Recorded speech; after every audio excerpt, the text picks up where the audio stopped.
ক্ষমা নাই জানিবা নিশ্চয় ভগত দ্ৰোহী যদি হয় কোনোজন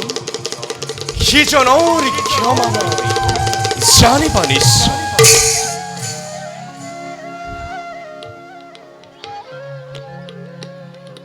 প্ৰভু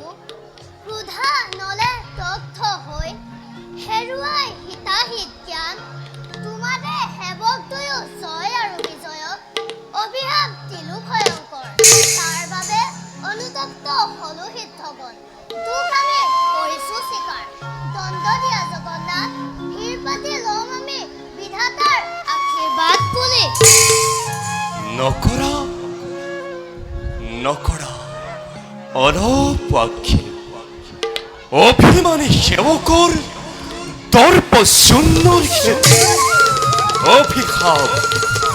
দিয়ালো মই কৰ্মফল ভোগ কৰি নিজ কৰ্ম গুণে আহিব পুনৰ দুয়ো এই স্থানলৈ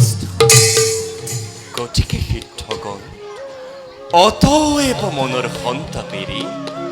পুনৰ ব্ৰহ্মলোকলৈ গমন কৰ যত আছে দেৱদ্বিজ নৰ নাৰী এই ব্ৰহ্মাণ্ডৰ সকলোৰে অধিকাৰী তুমি